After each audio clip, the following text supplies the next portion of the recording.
Hi, welcome back to the Top 5 Stories of the Week. I'm Daily Herald Managing Editor Perry Bergson, here with the special anniversary edition. It's my 21st anniversary today, so happy anniversary to Mrs. Bergson.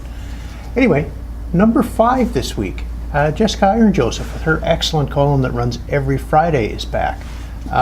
It's about a First Nations playwright who wanted to stage a play on a First Nation a couple of years ago, and the band and the chief said no. So a producer heard about it, a movie producer, and he wanted to make a film about it.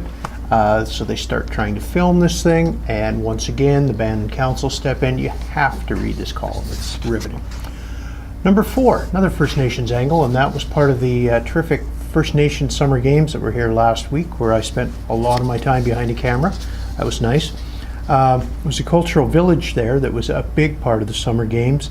They had all kinds of musicians there, everything from rap to alternative to soul to classic rock. And that was at Kinsman Park. It was from 1 to 8 every day. And it was neat. It was a great part of the games. Number 3, we had a speaker come in and tell a small group of local business people about the opportunities that Prince Albert has these days in China, of all places. Of course, the forum, and it was hosted by the Chamber of Commerce, invited this fella in to tell them sort of what the opportunities were, what the expectations are. So who knows, that could mean some local jobs sometime down the line.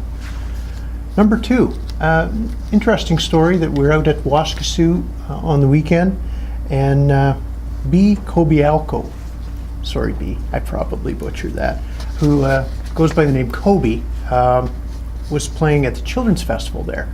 Now, she's got 2 sides of her musical career. She also has had a CD called Whiskey Scars, and it's sort of a folk country, she says, inspired by Willie and Merle and Johnny Cash and those guys.